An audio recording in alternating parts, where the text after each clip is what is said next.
જ્યારે આપણા હિન્દુ ધર્મની અંદર જ્યારે બાળક જન્મે ને એટલે કોણ ફૂંકેને રામ એમ કહેવું. કેટલાક દેતા હશે, કેટલાક દેતા હશે. જો ભગવાનનું નામ પ્રથમ જો કાને સાંભળ્યું હશે ને તો આખી જિંદગી રામ બોલશે. કાનની અંદર થઈ અને હૃદયની અંદર પહોંચી જશે તો આખા દિવસ આખા જિંદગીની અંદર એ રામ બોલશે. નહીં તો અત્યારે બાળકોને શું શીખવવામાં આવે છે? આ તારા દાદા છે, આ તારા પપ્પા છે, આ તારી મમ્મી ને આ તારા મામા છે, આ તારા માતા છે અને આ તારી કોઈ ભાઈઓ. અનંત જન્મથી કરતો આવ્યો. આ જન્મ નહીં, અનંત જન્મથી આ માયાની અંદર ફસાઈ ગયો છે. એ કરતો આવ્યો છે, એ જ કરે છે. એમાં કોઈ નવું કરતો કરવા બદલી નાખો, આપણું જીવન શુદ્ધતા તરફ લઈ જઈએ. એટલે આ બધું ક્યાંથી આવે? ગર્ભ સંસ્કારની અંદરથી આવે. જો ગર્ભ સંસ્કારની અંદર રૂપિયા હોય ને વિચારો પણ તો જે જીવનની અંદર ઉતરાઈને ઉતરતા નથી. બીજું છે નિષ્ક્રમણ. બહાર લઈ જઈ બાળકને સૂર્યના દર્શન કરાવવા. સૂર્યનારાયણ દેવ એ સાક્ષાત ભગવાન છે. પોતાની અંદર કદાચ આપણે ખોટી લાગે છે કે આ ખોટો છે, પણ નાના પોતાની અંદર પણ ભગવાનને સમજવા. કેવી રીતે સમજવા? પોતાની અંદર સ્વામી વિવેકાનંદ એક રાજા હતા, એમની પાસે ગયા. રાજાનું નામ હતું મન્નતસિંહ રાજા. એ રાજા કોઈ દિવસ ભગવાનને માને નહીં. એટલે સ્વામી વિવેકાનંદ કે બોલે શું મારે તમારા ઘરે આવું છે રાજગઢની અંદર.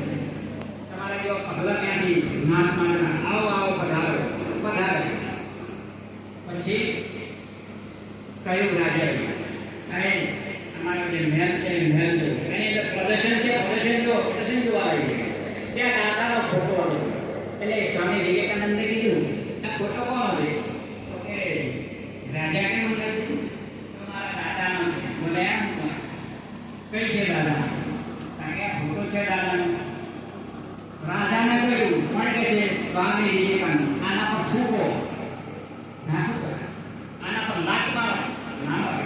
આના પર એક લાકડી મારો, ના મારે. કેમ ના મારે? રાજાને હમે કેવું એટલે હું મોટા ઢીલા થઈ ગયો. રાજાઓનો મારો ખોસી આવતા જાય. સ્વામી વિવેકાનંદ કહે છે કે કેમ ના મારે? કે દાદાનો ફોટો છે મારા દાદા. અરે દાદા હોય તો મારી આંખને એ તો આગળ જ દેખાય છે ને. એની અંદર કઈ કાંટો ધૂળી પાક કશું જ નહીં. અને તમે કહો છો મારા દાદા છે? ના, એવી રીતે તમારા દાદા છે. તમે કેવી રીતે સમજો? મારી બુદ્ધિથી સમજો. કોઈ પણ તસવીર હોય ભગવાનની, પણ એને ભગવાન સમજ છૂટતો છે. જો ના સમજ્યા તો આપણે કહેવાય કે ભાઈ અજ્ઞાનતા કહેવાય. અને ગીતાની અંદર પણ ભગવાને કહ્યું છે કે 4 પ્રકારના જે વ્યક્તિઓ હોય એ મને ગમે છે. તો કેવા? જો જ્ઞાની હોય, જ્ઞાની, એ જ્ઞાની મારો પ્રાણ છે એમ છે ગીતાની ભગવાન કૃષ્ણ બોલેલા છે. પણ જ્ઞાની કેવો? અભિમાન વાળો હોય એવો નહીં. એક વખત એક ગેટો વાળો ત્યાં હતો ગેટા. એને શું થતું કે આ બધા ગેટા છે અને એક જ માણસ અને વાતે સાચી છે. ગેટા વાળો હોય એ બધા ગેટા હોય આ બધા પશુઓ છે એમ છે અને માણસ તો એક જ છે. જ્ઞાન એવું સમજવા માટે નથી. જ્ઞાન અભિમાન કરવા માટે નથી, પણ જ્ઞાન વહેંચવા માટે છે. એકબીજાને તમે વહેંચો તો એમનું જીવન બનશે. એવું જે જ્ઞાની હોય એ જ્ઞાની મારો આત્મા છે. પણ બોલે ભગવાન કૃષ્ણ એવું કહે છે કે એવો જે જ્ઞાની હોય એ મને ગમે. પેલા બેટાવાળાને થતું તો ખરેખર આ બધા પશુ છે એમ જ્ઞાનવાળો માણસ બધા માણસને જોવે એટલે શું જોવે? ભૂલો જોવે. અને ભૂલો જોવે એટલે એના મનમાં શું વિચાર આવે? કે આ બધા પશુ જેવા છે. પણ ભગવાને કહ્યું છે કે જે વ્યક્તિ પોતપોતાના ધર્મ પ્રમાણે ના જીવે તો એ પશુ જીવન જીવે. તો કેવી રીતે પશુ જીવન જીવે? ક્યારે ઉઠવું, ક્યારે સૂવું, ક્યારે ક્યાં બેસવું, કોની જોડે બેસવું, શું વિચાર કરવો? ભાઈઓ આપણો બાપા સાંભળો, સાવધાન થવાનું. આ એટલા હું પહેલ નાખું છું કે જ્યારે અંદર આપણા મિત્રો એ સર્વાધ્યાને જો એક વખત સાંભળે ને તો એના હૃદયની અંદર ઉતરી જાય ને તો શાયદ એનું જીવન બની જાય. એનું જીવન બની જાય. આવી તો અનંત વાર્તાઓ છે. નાના ખાલી નાના ટોપિકની વાત કરું. કોઈને ઘેર જઈને સોફામાં ના બેસાય. અરે કેમ ના બેસાય? રામાયણ છે ઘરે કઈ કે છે એક વખત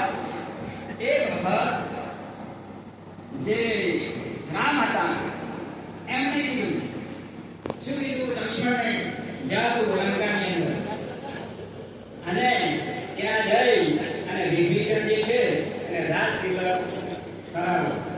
પણ મારી એક શરત, બોલે કોણ? રાજ બોલે. શું બોલે? જો સોનાનું સિંહાસન હશે લંકાની અંદર, બોલે એમ તો કે એના તારે સ્પર્શ કરવાનો નહીં. સ્પર્શ કરવાના ઘણા ગ્રંથોમાં નિયમો આપેલા છે. કઈ અડાય કઈ ના અડાય, નહીં સ્પર્શ થાય કઈ ના સ્પર્શ થાય. એના પર ધર્મ ગ્રંથોની અંદર છે. કારણ કે અહીં વાયર ના અડે તો કરંટ લાગે ને, એ સમજણ છે. પણ ઘણી જગ્યાએ એવી સમજણ છે કે જો કોઈ બીજા વ્યક્તિને તમે સ્પર્શ કરો એ અપવિત્ર બની ગયું. કેવી રીતે? એ વ્યક્તિ એને રીતે શું વિચાર કરતો હોય, ક્યાંથી આવ્યો હોય, એના જીવનની અંદર શું છે એ બધું સ્પર્શ કરવાથી આમ